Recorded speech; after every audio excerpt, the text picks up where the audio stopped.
তাহলে এই সলাতের একটি অর্থ কি পেলাম? দোয়া। আরেকটি অর্থ যদি আমরা করি রহমত। যেমনিভাবে আমরা সকলেই জানি যে আল্লাহ তাআলা সকল এবাদত সৃষ্টি করেছেন, কিন্তু কোনো এবাদত করার ধারস্থ আল্লাহ তাআলা নন। কিন্তু একটি এবাদত করেন, সেটা হচ্ছে নবীর শানে তিনি সলাত আদায় করেন, যেটা নবীর উপর রহমত নাজিল অর্থে ব্যবহৃত হয়ে থাকে, যেটি আমরা সূরাতুল আহজাবের ৫৬ নম্বর আয়াতে আল্লাহ তাআলা বলেন, ইন্নাল্লাহা ওয়া মালাইকাতাহু ইউসাল্লুনা আলান নবী। এখানে আল্লাহ তাআলা যখন আমার পয়গাম্বরের উপর সলাত পাঠ করেন তখন অর্থ হবে কি? রহমত। আর যখন ও মালাইকাতাহু আর ফেরেশতারা যখন সলাত আদায় করেন এর অর্থ হবে তখন ইস্তিগফার, যে আমার পয়গাম্বর যাতে ভালো থাকেন, তার উম্মতরা যাতে আল্লাহ তাআলা ক্ষমা করে দেন, তখন ফেরেশতারাও এইভাবে সলাত আদায় করতে থাকেন। আল্লাহ করেন আর কি ফেরেশতারাও করেন। এরপরে আল্লাহ তাআলা ডাক দিয়ে বলেন, ইয়া আইয়ুহাল্লাযীনা আমানু। আল্লামা কাজী সানুল্লাহ ফানিপতি রহমতুল্লাহ আলাইহি তাফসিরে মাঝহারিতে বলেন যে যখনই আমানু বলে কোরআনে আল্লাহ তাআলা ডাক দিয়েছেন, আল মুরাদু বিহি উম্মাতা মুহাম্মাদুন নবী সাল্লাল্লাহু আলাইহি সাল্লাম, এ দিয়ে অর্থ হচ্ছে আমার পয়গম্বর মুহাম্মদুর রাসূলুল্লাহ সাল্লাল্লাহু আলাইহি ওয়াসাল্লামের উম্মতদেরকে আল্লাহ তাআলা সরাসরি ডাক দিয়ে বলছেন। ডাক দিয়ে কি বলছেন? হে নবীর উম্মতরা, আমি যেহেতু নবীর শানের রহমত নাজিল করছি, তোমাদের দায়িত্ব হচ্ছে সল্লু, তোমরাও নবীর শানে, এখানে সলাত অর্থ হবে কি? দুরুদ। তোমরা সেই নবীর শানে কি? দুরুদ পাঠ করো। এতটুক বলেই থেমে থাকতে পারেন, কিন্তু এরপর আল্লাহ তাআলা আবার বলছেন, অসাল্লিমু তাসলিমা, নবীকে তোমরা তাজিম করে সালাম জানাও। এজন্য আমরা নবীকে সালাম জানাই, ইয়া নবী সালামু আলাইকা। তাহলে বোঝা যায় যে আল্লাহ যখন নবীর শানে সলাত আদায় করেন তখন অর্থ হবে কি? রহমত। আবার ফেরেশতারা যখন সলাত আদায় করেন তখন হবে কি? ইস্তিগফার, ক্ষমা প্রার্থনা করা। আর উম্মত যখন সলাত আদায় করবেন তখন এর অর্থ হবে কি? দুরুদ। এজন্য নবীর নাম যখনই আমরা শুনবো সাথে সাথে কি পাঠ করতে হয়? দুরুদ পাঠ করতে হয়। জিবরাইল আলাইহিস সালাম বলেন, তিনটি বিষয়ে অভিশাপ দিয়েছেন, যে রমজান পেল গুনাহ মাফ করতে পারলো না, তার উপর অভিশাপ বর্ষিত হোক। উম্মতের দরদি নবী আমিন বলছেন। আবার বলছেন, আপনি মুহাম্মদুর রাসূলুল্লাহ পয়গম্বর, আপনার নাম শোনার পর যে উম্মত দুরুদ পাঠ করলো না তার উপরও গজব বর্ষিত হোক।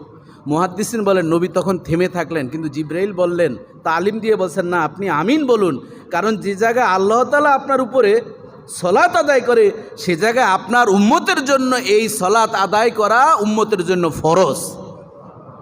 উম্মতের জন্য কি? জীবনে একবার ফরজ। যে মজলিসে বসছেন নবীর নাম শুনবেন, প্রথমত সলাত আদায় করা হচ্ছে ওয়াজিব। আর যতবার শুনবেন ততবার নবীর নাম শুনলে সলাত আদায় করা, দুরুদ পাঠ করা কি? মুস্তাহাব। তাহলে আমরা ফরজ আদায় করলাম, আজকের মজলিসে প্রথম বলছি, আমাদের ওয়াজিব আদায় হয়ে গেল, বাকি থাকলো কি? মুস্তাহাব। যতবারই নবীর নাম শুনবো ততবার আমরা কি পড়ব? সাল্লাল্লাহু আলাইহি ওয়াসাল্লাম, সবচেয়ে ছোট এই দুরুদ। এরপর আসুন আমরা এই সলাতের অর্থ আরও যদি আমরা করি, সূরা আহজাবের ৪৩ নম্বর আয়াতে এসেছে, হুয়াল্লাযী ইউসাল্লি আলাইকুম, যে তিনিই সে আল্লাহ যিনি কি করেন? তোমাদের উপর রহমত নাজিল করেন। বান্দার উপর আল্লাহ তাআলা কি? রহমত। এখানে সলাত অর্থ রহমত।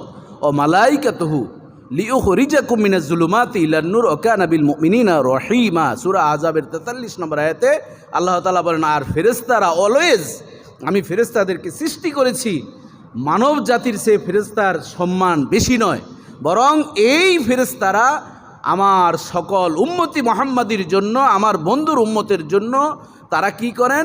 সদা সর্বদা ইস্তিগফার পাঠ করেন। জোরে জোরে বলেন সুবহানাল্লাহ। আমরা গুনাহ করি আর ইস্তিগফার পাঠ করেন কারা? ফেরেশতারা। কার কারণে?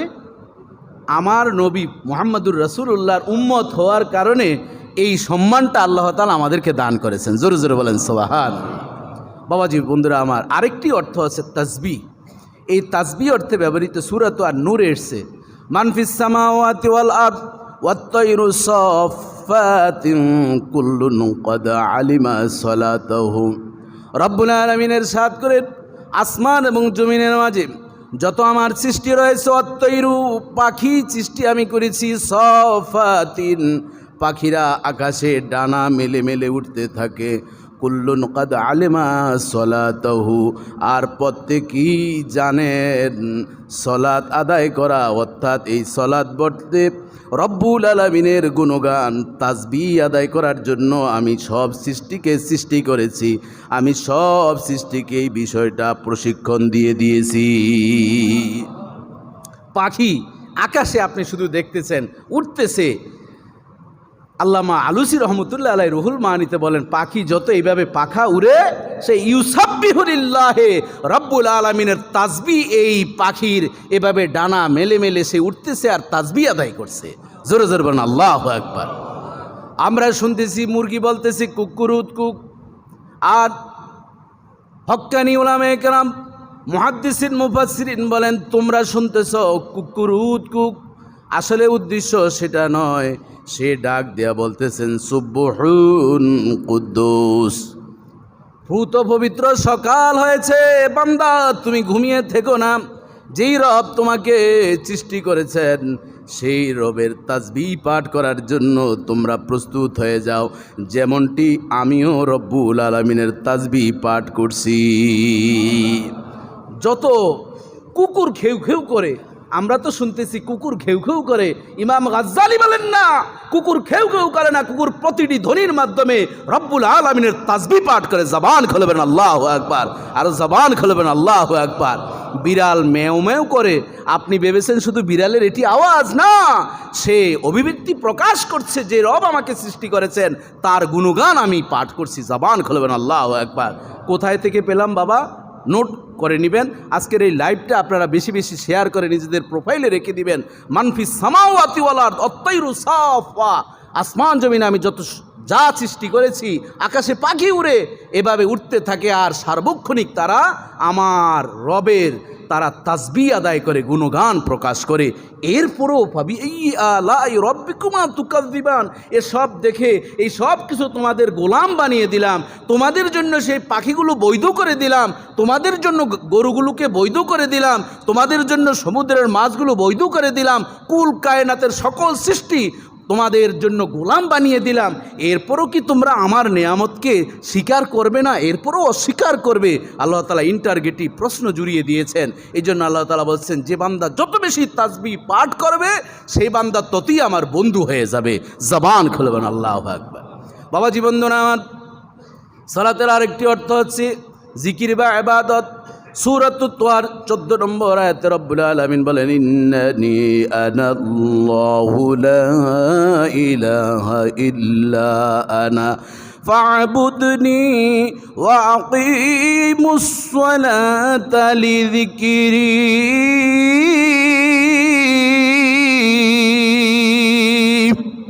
রব্বুল আলামিন বলেন একমাত্র আমি আল্লাহ, আমার কোনো ইলাহ নেই। ওয়া আকিমিস সালাতা, আর তোমরা এই যে নামাজ আদায় করো, এই নামাজের মাধ্যমে আমি রব্বুল আলামিনের তোমরা বেশি বেশি স্মরণ করো।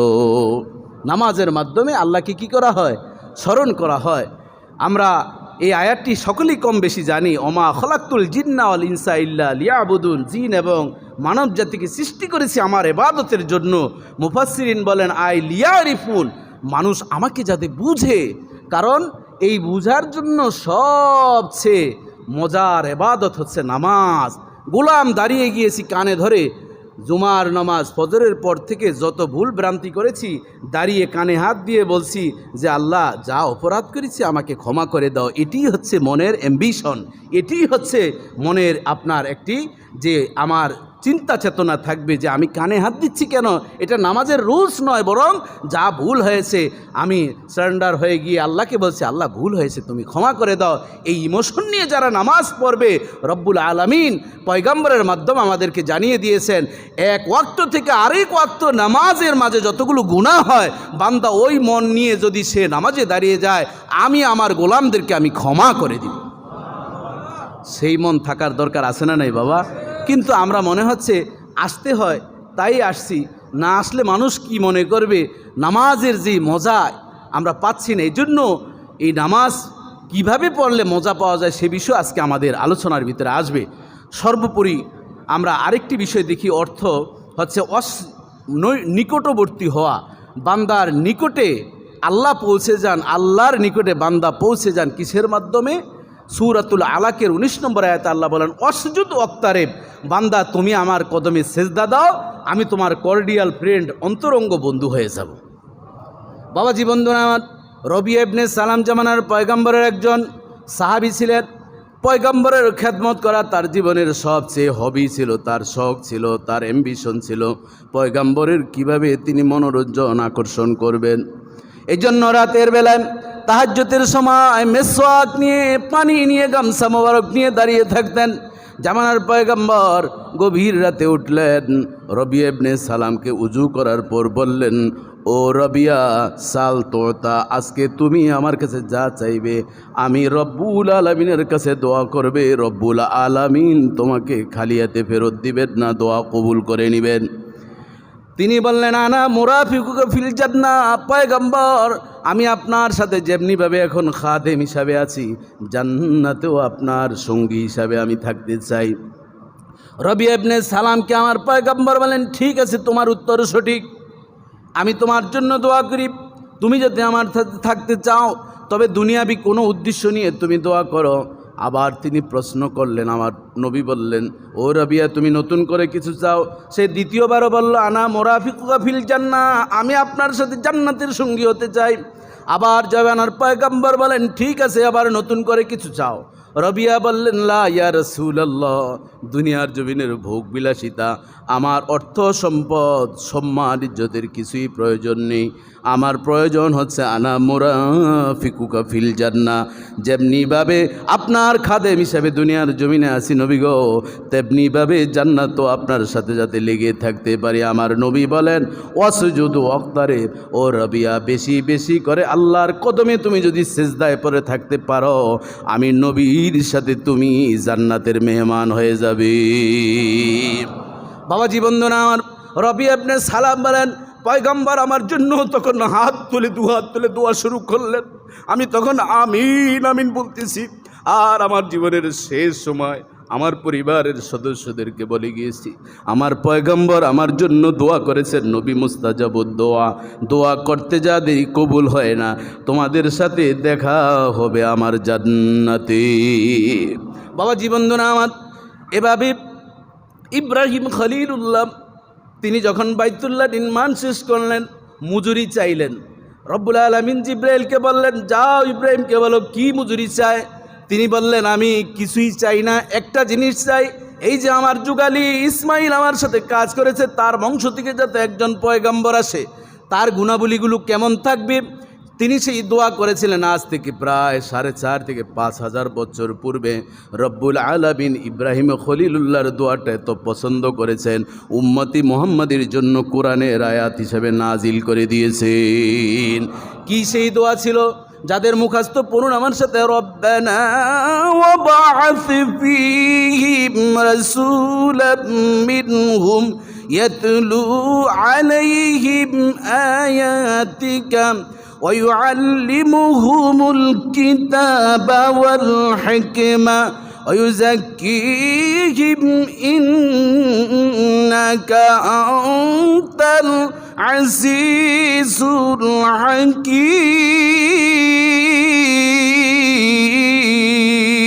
الحكيم।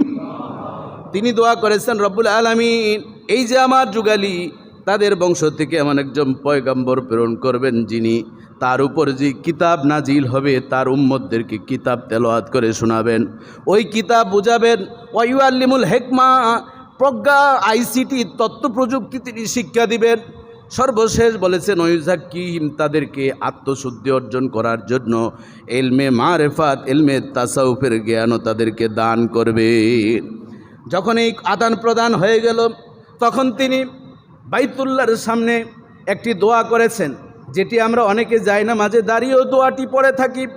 তখন তিনি দোয়া করেছেন, ইন্নী ওয়াজ্জাহতু ওয়াজহিয়া লিল্লাযী ফাতারাস সামাওয়াতি ওয়াল আরদা হানিফান ওয়া মা আনা মিনাল মুশরিকিন।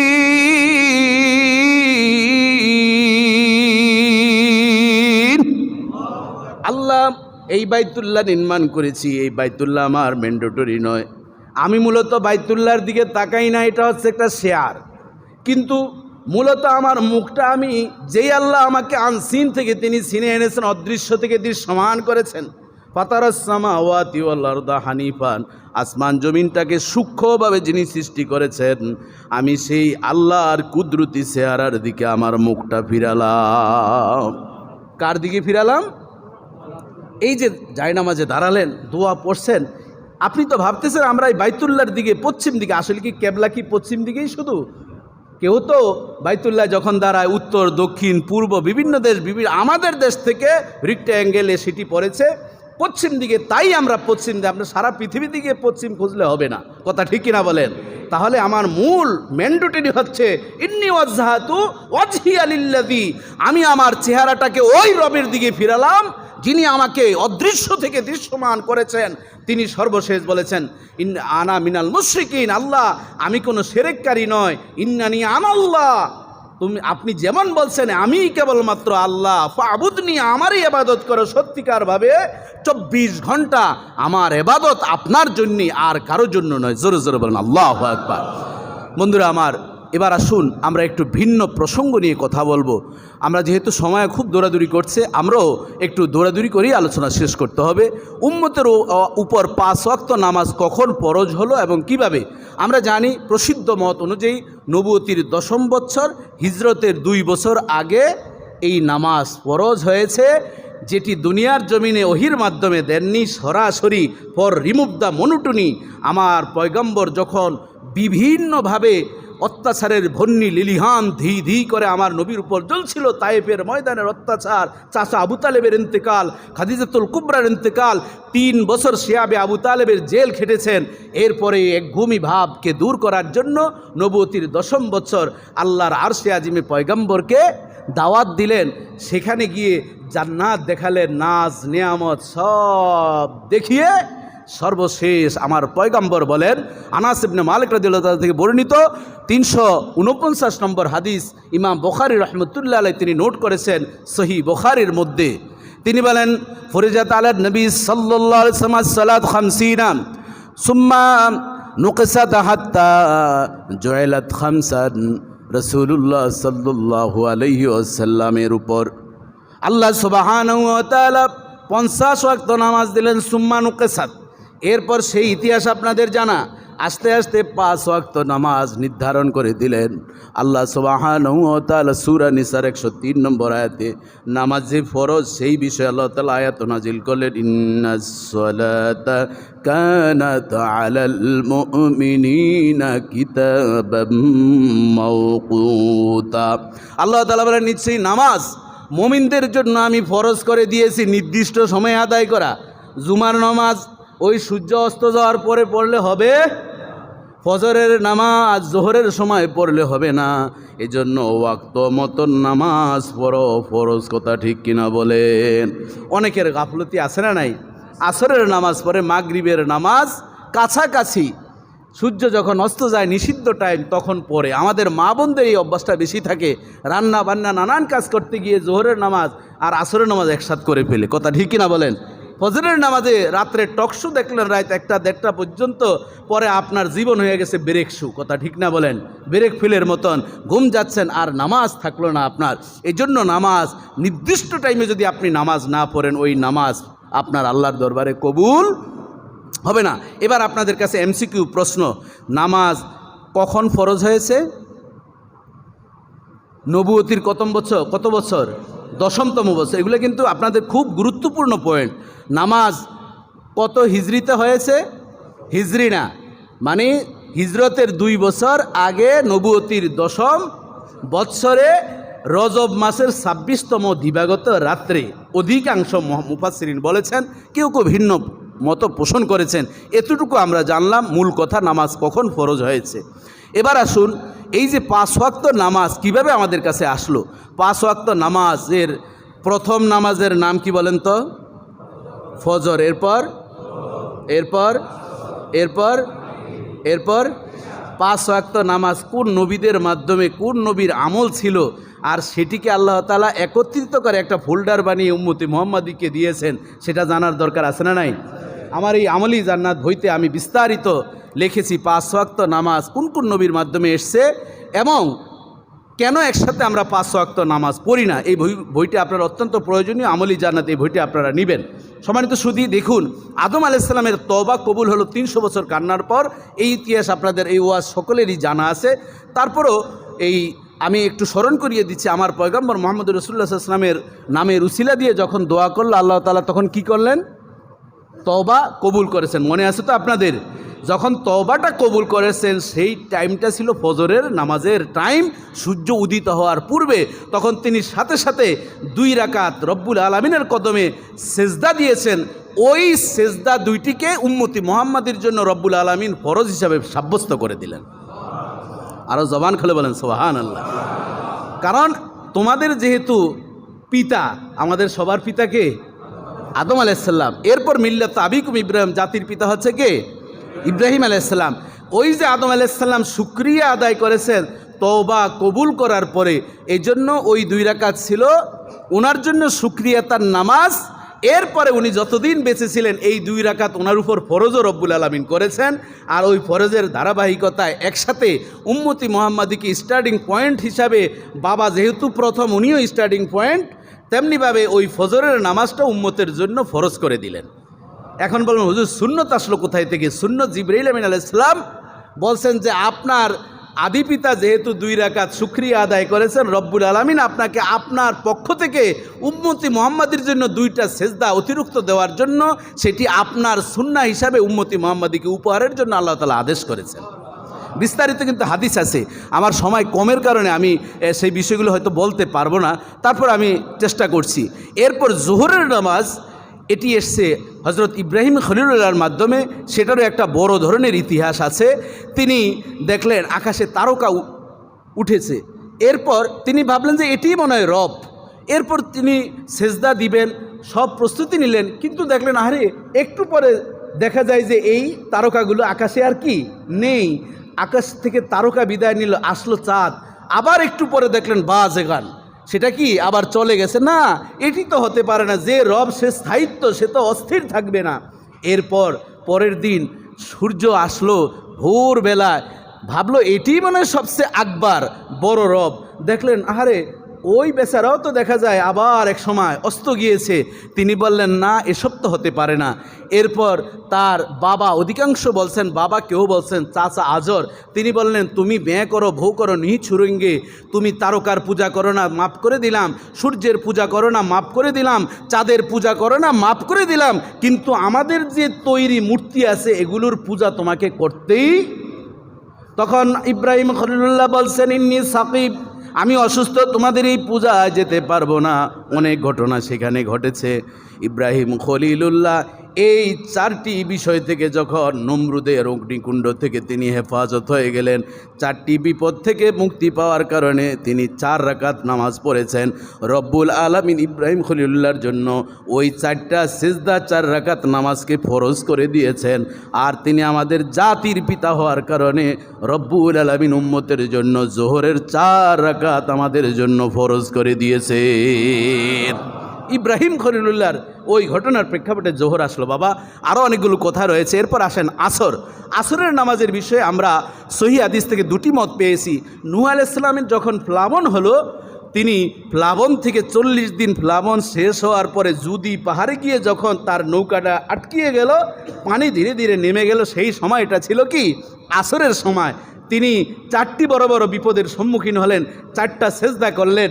ওই 4টি সেজদাকে রব্বুল আলামিন নূহ নবীর জন্য আসরের নামাজটা শুধু ফরজ ছিল, আর আমার প্রাণের নবীর জন্য আল্লাহ সুবহানাহু ওয়া তাআলা সব নবীর ভিতরে যেই বৈশিষ্ট্য ছিল, আমার নবীকে সেই বৈশিষ্ট্য দেওয়ার জন্য নূহ আলাইহিস সালামের ওই 4 রাকাত শুকরিয়া আদায়ের নামাজকে উম্মতি মুহাম্মাদের জন্য আসরের নামাজটাকে বাধ্যবাধকতার ফরজ করে দিলেন। আচ্ছা, এটি একটি মত। আরেকটি মতে এসছে ইউনুস নবী 4টি বড় বিপদে পড়েছেন। আপনাদের জানা আছে যে তার জাতিকে বলছেন এরকম একটা বিপদ আসবে, কিন্তু জাতি আল্লাহর কাছে তওবা করলেন, বিভিন্নভাবে আল্লাহ তাআলা তাকে বিপদ থেকে উদ্ধার করলেন। তখন বিধান ছিল এমন, যদি কেউ কোনো কমিটমেন্ট করে কিন্তু সেটা যদি বাস্তবায়ন না হয়, তখন বিধান ছিল তাকে হত্যা করা। এবার ইউনূস নবী ভাবলেন, আমি যদি এলাকায় যাই, আমার এলাকার মানুষ আমাকে হত্যা করবেন। তিনি নদীতে গেলেন, নৌকায় উঠে গেলেন। তখন দেখা গেল নদীর ভিতরে উত্তাল শুরু হয়ে গেল, সেই ঘটনা আপনারা জানেন। মাছ তাকে খেয়ে ফেলল। তখন সময়টা ছিল রাত, রাতের একটা অন্ধকারের ভয়। দ্বিতীয় নম্বর পানির নিচের গভীর অন্ধকার, সে আরেকটা জগৎ। তৃতীয় নম্বর মাছের পেটের অন্ধকার। চতুর্থ নম্বর টেনশান ছিল, আমি যেই মাছের ভিতরে আল্লাহ তাআলা আমাকে ঢুকিয়ে দিয়েছেন, পয়গাম্বর হিসাবে তার কনফিডেন্স ছিল, আল্লাহ তাআলা মাছের ভিতরে আমাকে প্রবেশ করিয়ে দিয়েছেন, এটা আমার শাস্তি। তবে ভয় পাচ্ছিলেন তখন তিনি, না জানি এই মাছটা আমাকে হজম করে ফেলে, না জানি এই মাছের এর চেয়ে আরও কোনো বড় মাছ খেয়ে যদি ফেলে, ওই মাছও হজম হয়ে যাবে, আমিও হজম হয়ে যাব। তখন তিনি একটি দোয়া পড়েছেন, যেটি আপনাদের মুখস্থ, আসেন পড়ুন। কি দোয়াটা? লা ইলাহা ইল্লা আনতা সুবহানাকা ইন্নী কুনতু মিনাজ জালিমিন। আল্লাহ, আমি জুলুম করেছি আমার নফসের উপর, এই শাস্তি আমি পাচ্ছি। তিনি 40 দিন যখন শেষ হয়ে গেল, জিবরাইল আলাইহিস সালাম জান্নাত থেকে একটি লাউয়ের বিচি নিয়ে আসলো। এই জন্য আমার নবী বলছেন, লাউটা, এই কদুটা হচ্ছে শেফাউল লিল মুমিনিন শেফাউল লিন্নাস, এই কদু হচ্ছে সমস্ত মানুষের জন্য শেফা। ওই লাউয়ের বিচিটা জান্নাত থেকে রব্বুল আলামিন দিয়েছেন। লাউ গাছের একটা বিধান আছে এমন, বিভিন্ন পোকামাকড় লাউ গাছে বসে কম, এবং ওই লাউ গাছের নিচে বসলে পোকামাকড় আক্রমণ থেকে রক্ষা পাওয়া যায়। এই জন্য যখন ইউনূস নবী মাছের গর্ভ থেকে আসবেন, ওই মুহূর্তে তাকে যাতে পোকামাকড় ধ্বংস না করতে পারেন, ওই লাউয়ের বীজ যখন বপন করা হলো, গাছ হয়ে গেল, তখন তার শরীরের ভিতরে একটি স্যাঁতস্যাঁতে ভাব ছিল।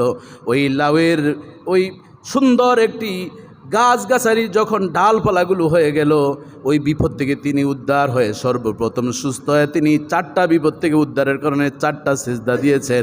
এই জন্য ইউনূস নবীর উম্মতের উপর আসরের নামাজটা ফরজ ছিল। রব্বুল আলামিন আমার নবী উম্মতি মুহাম্মাদের জন্য সেই নামাজটাকে আমাদের জন্য আসরের নামাজ ফরজ করে দিলেন। বাবাজি বন্ধুরা, আমার মাগরিবের নামাজ কিভাবে আসলো? ইয়াকুব নবী 40 বছর পর্যন্ত ইউসুফ নবীর জন্য কান্না করতে করতে চোখ অন্ধ হয়ে গেল। তার সন্তানগুলো মিশরে গেল দুর্ভিক্ষের কারণে। সেখান থেকে তিনি বুঝলেন এগুলো আমার ভাই। গিয়ে বলল, তোমাদের বাবার নাম কি? বলতেছে ইয়াকুব। তিনি সব চিনলেন, লম্বা ঘটনা। বলল, ঠিক আছে, তোমাদের বাবাকে এই জামাটা দিয়ে দিও। বলতেছে, আপনার জামা নিয়ে আমাদের কি লাভ? বলতেছে, না, ওনাকে দিও, ওনার লাভও হতে পারে, লাভ লস পরে হিসাব করবা, নিয়ে যাও। জামাটা যখন যত কাছাকাছি নিয়ে যাচ্ছিল, ইয়াকুব নবীর চোখ ধীরে ধীরে খুলতেছে। 40 বছর পর্যন্ত তিনি আল্লাহর দুনিয়া দেখতে পান নাই। যখন তিনি জামাটা কাছে নিয়ে বুকের সাথে লাগালেন, মুফাসসিরিন বলেন সাথে সাথে তিনি আগের মতন তার চোখ সুস্থ হয়ে গেল। তখন তিনি এই বড় বড় বিপদ থেকে উদ্ধার হয়ে, তিনি 3টা বড় বড় বিপদ তার ছিল, সেগুলো লম্বা ঘটনা আর বলতে চাচ্ছি না। তিনি শুকরিয়া আদায় করে 3 রাকাত নামাজ পড়েছেন। ইয়াকুব নবীর জন্য সেই 3 রাকাত নামাজ ফরজ ছিল মাগরিবের নামাজ হিসাবে। রব্বুল আলামিন সেই ইয়াকুব নবীর সেই স্মৃতিটাকে ধরে রাখার জন্য উম্মতি মুহাম্মাদের জন্য মাগরিবের নামাজটা ফরজ করে দিলেন। বাবাজি বন্ধুরা আমার, সর্বশেষ মূসা আলাইহিস সালাম, তিনি বড় বিপদের মধ্যে ছিলেন। ফেরাউনের কবল থেকে তিনি কিভাবে রক্ষা পাবেন, এটি একটি তার চিন্তা ছিল। কিভাবে নীল নদ পার দিবেন, সেটা তার চিন্তা ছিল। সঙ্গী সাথীদেরকে কিভাবে বাঁচাবেন, সেটাও তার মাথায় ছিল। এবং সর্বশেষ ফেরাউন তার দলবলকে হত্যা করলে তিনি কিভাবে সেই মিশরের জমিনে থাকবেন, এই টেনশন যখন মাথায় চলে আসলো, রব্বুল আলামিন বললেন, ফাদরিব বিআসাকাল বাহার, ও মূসা, তোমার হাতের লাঠিটা দিয়ে নীল নদের উপর আঘাত করো। আঘাত করার সাথে সাথে রব্বুল আলামিন 12টা রাস্তা নীল নদের উপর দিয়ে তৈরি করেছেন। তৈরি হয়ে গেল। মূসা নবীর উম্মতরা সকলেই যখন চলে গেলেন, চিৎকার দিয়ে বলছেন, ও মূসা, এরা তো চলে আসছে দলমল নিয়ে, আমাদেরকে তো মেরে ফেলবে। এই আওয়াজ যখন শুরু করলো, আর ফেরাউনের দলবল যখন উঠল, আর মুসা নবীর দলবল যখন ওপার চলে গেল, ওই 12টা রাস্তাকে নিমিষেই পানির নিচে ডুবিয়ে দিলেন। দলবল ফেরাউন সহ কবর রচনা পানির নিচে হয়ে গেল। যখন হয়ে গেল, মুসা নবী তার অনুসরণকারী যারা ছিল, অনুকরণ করেছে উম্মত যারা ছিল, বলল তোমরা 4টাই বিপদ থেকে রব্বুল আলামিন বাঁচিয়েছেন, এজন্য আসো আমরা 4 রাকাত নামাজ পড়ি। ওই 4 রাকাত নামাজকে মুসা নবীর জন্য এশার নামাজ হিসাবে ফরজ ছিল, আর ওনার স্মৃতিচারণ করার জন্য উম্মতি মুহাম্মাদিকে রব্বুল আলামিন এশার নামাজকে বাধ্যবাধকতা করে ফরজ করে দিলেন। এভাবে বাবাজি আমরা পেয়ে গেলাম। আর সুন্নতগুলো কিভাবে আসলো সেটারও অনেক দলিল রয়েছে। 5 ওয়াক্ত নামাজের দলিল কোরআনে আছে কিনা, সূরা নূরের 58 নম্বর আয়াতে এসেছে মিন ক্বাবলি সালাতিল ফজর। তাহলে এই ফজরের আয়াত থেকে ফজরের নামাজ আমরা পেলাম কোরআন থেকে। ওয়াক্তুস সালাতিল ফজর মিন তুলুইল ফজরে মা লাম তাতলিউ শামস। রাসূলুল্লাহ সাল্লাল্লাহু আলাইহি ওয়াসাল্লাম বলছেন ফজরের নামাজের সময়টা হচ্ছে যতক্ষণ সূর্য উদিত না হয়। মুসলিম শরীফের হাদিসে এসেছে। তাহলে ফজরের নামাজের কথা কোরআন হাদিসে আছে না নাই? আহলে কোরআনের এক ভাইয়েরা বের হয়েছে, ওনারা 3 রাকাত 3 ওয়াক্ত নামাজ পড়েন, বাকি 2 ওয়াক্ত পড়েন না। ওনারা বলে ফজরের কথা আছে, আসরের কথা আছে, এশার কথা আছে, বাকি জোহরের কথা যেহেতু নাই, এজন্য মাগরিবের কথা নাই, আমরা কি পড়ব? তাইলে কি তারা কি মুসলমান? আহলে কোরআন। ওটা আবার আরেক দিকে ডাইভার্ট হবে আলোচনা, এই জন্য বলছি না, কিন্তু শুধুমাত্র বুঝাচ্ছি কোরআনের ভিতরে হুবহু 5 ওয়াক্ত নামাজের কথা। ফাতাবিরুয়া উলিল আবসার, চোখ থাকলে আপনি বের করতে পারবেন। আর অন্ধ ব্যক্তি যদি হাতির দাঁত ধরে বলে হাতিটা হয়েছে মূলার মতন, কথা ঠিক কিনা বলেন? যে যে অংশ ধরে সেই অংশ বলে। এই জন্য আল্লাহর কোরআন পড়তে হবে।